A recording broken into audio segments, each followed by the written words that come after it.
Muito boa tarde, senhores e senhoras.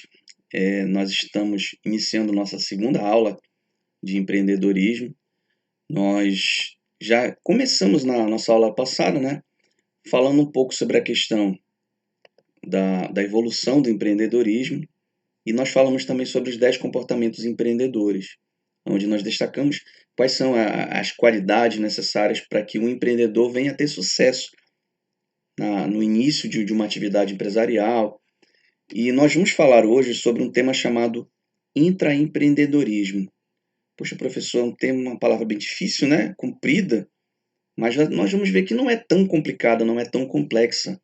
Uma palavra que, na verdade, tem um sentido bem simples, por assim dizer. Então, logo de cara, eu vou fazer uma pergunta para vocês. É possível empreender dentro do seu local de trabalho? O que vocês acham? Dá para você empreender dentro da empresa que você trabalha? Professor, eu trabalho lá na Venda de Açaí, lá no canto. Eu posso ser empreendedor lá dentro do meu local de trabalho? Pode. Como que a gente faz isso? Como que nós fazemos isso? O intraempreendedorismo nada mais é do que você empreender dentro do local de trabalho, aonde você trabalha. É você trazer novidades, é você ter uma ideia muito boa. Professor, eu notei que lá no meu local de trabalho nós estamos estragando muito açaí. Nós estamos fazendo um açaí e não tá, a gente está estragando demais polpa. E aí eu percebi que se fizermos dessa outra forma, nós podemos conseguir um açaí da mesma forma, com a mesma qualidade, e nós vamos economizar. Se você fizer isso, você está sendo um funcionário intraempreendedor. Você está trazendo melhorias para a empresa que você trabalha. Dando como pano de fundo aqui, nós vamos dar um exemplo aqui. Ó. O Douglas ele é funcionário da empresa chamada Souza Cruz, aquela empresa que trabalha com cigarro. E aí o Douglas ele notou que lá dentro da linha de produção estava acontecendo um problema. Qual era o problema? Algumas caixas de cigarro elas estavam vindo vazias. E aí os engenheiros pensaram, bateram cabeça. Poxa, vamos colocar um sensor, vamos colocar uma balança, vamos fazer um gasto para a gente resolver esses problemas. Aí o Douglas, poxa, na inocência ele deu uma ideia e falou, por que a gente não coloca um ventilador grande na linha de produção, na hora que passar lá na esteira a caixa de cigarro, se a caixa de cigarro estiver vazia, o ventilador vai empurrar ela. E aí não vamos gastar tanto. Pô, todo mundo aplaudiu a ideia do Douglas, que foi uma ideia muito boa, porque você não vai gastar muito, você vai comprar um ventilador grande e vai colocar lá na linha de produção. Passou a caixa de cigarro vazia, o ventilador vai empurrar essa caixa. Então, foi uma ideia intraempreendedora que o Douglas teve, que trouxe um benefício para a empresa que ele trabalha. Empresas sérias, elas incentivam até mesmo o erro, até mesmo ideias que não trazem consequências positivas, elas incentivam, um exemplo, a 3M. Não sei se vocês sabem, mas quem inventou aquele post-it, aquele papelzinho que nós escrevemos as nossas anotações e pregamos na parede, em quadros, quem inventou foi a empresa chamada 3M.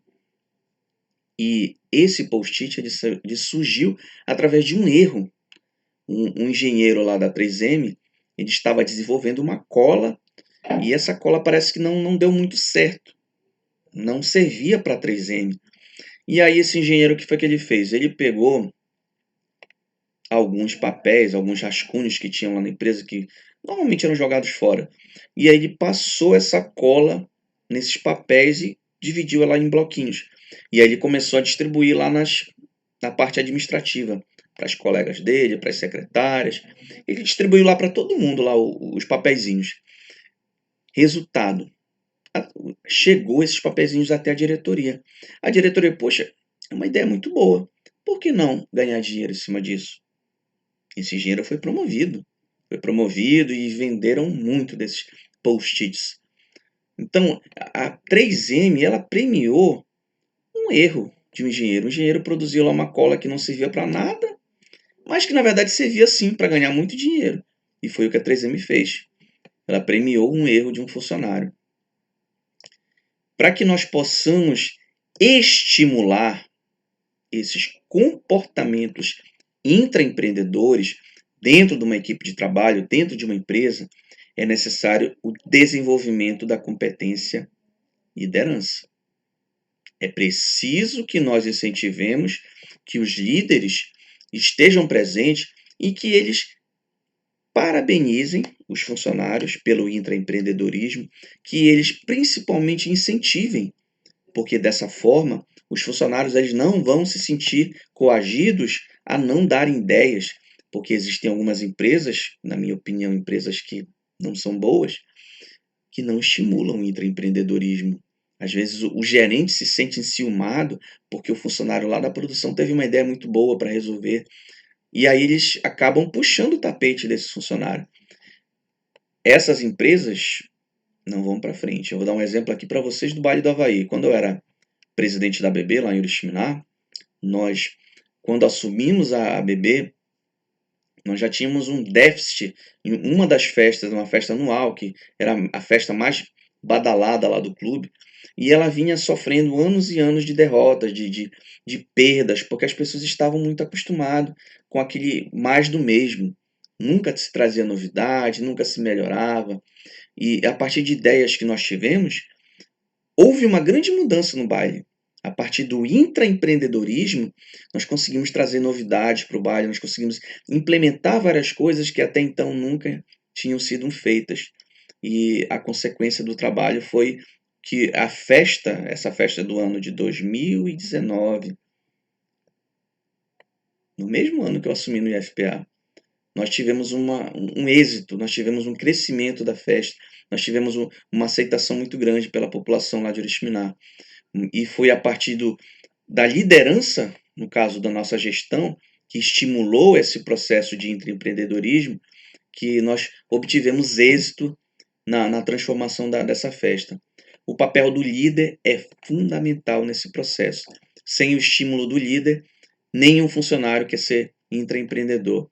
Nós temos um modelo aqui interativo para que vocês possam entender melhor a questão do intraempreendedorismo.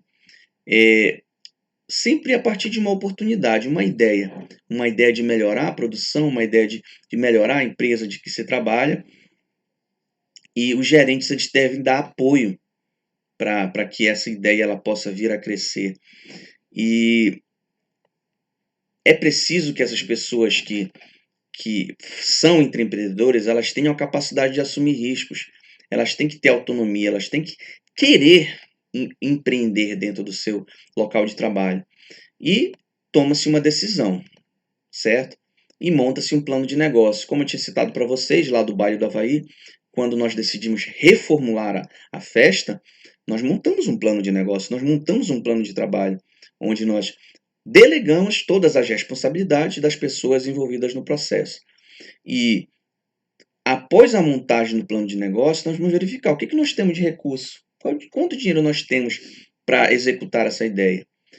E nós verificamos também a questão da barreira, nós tínhamos que conversar com algumas pessoas, pedir ajuda de várias, para enfim executar a ideia. Não foi um processo fácil. Quando você quer mudar algo, não é fácil. E finalmente executamos a ideia. E professor, como é que eu faço para começar um negócio? Como é que a gente inicia?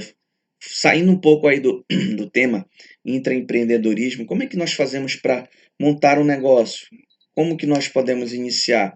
Qual é o caminho que o empreendedor ele percorre para montar a sua empresa? Tudo começa a partir de uma ideia. Eu tenho uma ideia, professor, estou tendo uma ideia aí de montar uma empresa que vai prestar serviço para a prefeitura, vai trabalhar com manutenção, vai construir site. Eu vou montar uma senhora empresa aqui em breve de tecnologia. Depois dessa ideia, eu vou montar um plano de negócio, que é uma estrutura formal. Inclusive, eu gostaria de parabenizar um dos alunos de vocês. Eu vou falar isso amanhã, eu vou falar isso hoje, lá pelo grupo, eu vou parabenizar um de vocês, porque dentro de uma das respostas da nossa atividade, da aula 1, esse colega de vocês já montou um mini plano de negócio. E eu vou dar esse parabéns para ele, tá? Quando nós montamos o plano de negócio, a gente vai atrás do financiamento. Vamos atrás do dinheiro, do capital, porque é preciso dinheiro para montar um negócio. Não dá para montar um negócio sem nada. você vai buscar ou de capital de terceiros, você vai emprestar no banco, ou você vai trabalhar com recursos próprios. Você vai arrumar um trabalho em determinado local, ou você vai estimular, você vai explorar uma habilidade sua e você vai guardar um dinheiro para iniciar o seu negócio. E por fim, nós colocamos a ideia em prática. Aqui a gente tem uma ilustração aqui do processo empreendedor. Nós temos uma ideia, certo? De como nós vamos ganhar dinheiro. E aí nós vamos transformar essa ideia em uma oportunidade de negócio. Aqui a nossa ideiazinha bonitinho. Nós vamos transformar essa ideia em uma oportunidade. Então nós elaboramos o nosso plano de negócio, com marketing, ideias, objetivos, finanças, etc. E aí nós vamos atrás do quê? Do din-din, nós vamos atrás da grana, que é bem importante. E quando o nosso negócio já estiver capitalizado, nós vamos começar o trabalho. E nós vamos fazer um negócio que é chamado gerenciar a nossa empresa. No começo nós temos muitas dúvidas, incertezas, inseguranças. Para que a gente possa reduzir tudo isso, nós montamos o plano de negócio. É o plano de negócio que vai me dar essa segurança, vai me mostrar como que eu vou conduzir o meu trabalho, como que eu vou seguir trabalhando. Esse processo de transformação aqui do recurso, que seriam as entradas, em produtos ou serviços, que são as saídas, é o processo empreendedor. Como assim, professor? Quando eu vou lá na feira comprar o caroço do açaí, quando eu vou comprar o insumo do açaí, eu estou fazendo o processo lá de entrada do açaí lá na batedeira. Quando sai o vinho do açaí, quando sai o açaí, é a saída, é o produto propriamente dito, que eu vou vender lá na batedeira. Não adianta você ter muito dinheiro se você não souber como investi-lo. Algumas vezes a pessoa ela tem o dinheiro, mas ela não tem a ideia. Ela não gera a oportunidade, ela não cria esse processo. E algumas pessoas que ganham, às vezes, na Mega Sena, ganham aí 50 milhões e gasta tudinho. Porque não sabe investir. Não soube fazer esse processo que nós falamos ainda há pouco. Esse processo aqui, o processo empreendedor. Ele não usou o processo empreendedor, ele simplesmente gastou o dinheiro dele. O processo, ele sofre algumas influências. Influência das pessoas que estão no meio, influências pessoais, às vezes a pessoa ela não está legal, ela não está num bom momento, ou ela está num ótimo momento para empreender. Influências ambientais, nós estamos passando por uma pandemia. É um bom momento de montar um negócio? Não sei, vai depender do negócio. Se você for vender comida e remédio, é uma boa opção. E alguns fatores organizacionais. Às vezes as pessoas não têm experiência nenhuma de negócio, não sabem vender, não têm experiência de como administrar o dinheiro que vai entrando. Então esses fatores também podem influenciar esse processo empreendedor. Aqui um exemplo aqui, ó. Olha, Ronaldo ele trabalha como técnico de celular na Texel. E ele é um ótimo técnico. Todo mundo gosta do trabalho dele, todo mundo inclusive vai até nessa Texel por conta do trabalho dele. Mas o Ronaldo não recebe nem um tapinha nas costas, dizendo: olha, você está trabalhando bem. Não recebe nem o reconhecimento financeiro também. Então ele decide o seguinte: eu vou guardar um dinheiro e eu vou começar a minha empresa. Vou começar a minha empresa porque eu trabalho bem, eu já tenho a minha clientela e eu percebo que é a hora de montar o meu negócio. Quais os motivos que levam alguém a empreender? O que fez o Ronaldo querer empreender? Algumas são influências dos pais, fatores externos, oportunidade, desemprego e fatores ambientais. Vamos detalhar aqui rapidinho. Influência dos pais. Às vezes os pais te influenciam a montar o negócio ou não. Não, Ronaldo vai montar, vai trabalhar, vai arrumar um trabalho, vai fazer um concurso. Às vezes fatores externos, de repente chegou uma grande empresa aí em breves no Marajó que vai precisar de uma mão de obra qualificada. Pô, eu vou montar uma empresa de cursinhos. Sei. Uma oportunidade. Desculpa, gente. De repente surge uma ótima oportunidade para você montar um negócio. Esse aqui, na minha opinião, é o mais difícil. Que é quando você está desempregado e decide montar um negócio só por conta disso. Quando isso acontece, você geralmente tende a atropelar algumas etapas do processo e possivelmente você pode levar até sua empresa à falência logo no começo. E fatores ambientais é o que está acontecendo no momento. Estamos vivendo uma pandemia e nós sabemos que alguns segmentos ainda permanecem, como entrega de alimentos, remédios, comida de um modo geral. Então, senhores, são esses fatores que podem influenciar ou não você montar o negócio. O resumo da aula foi o seguinte: nós falamos sobre o intraempreendedorismo e falamos sobre o processo empreendedor. O intraempreendedorismo é aquele empreendedorismo interno, dentro da empresa. E o processo empreendedor é todas as etapas que envolvem a montagem de um negócio. Eu agradeço, peço que vocês realizem as atividades e eu vou passando as informações lá no grupo de vocês. Boa tarde, ou bom dia, perdão.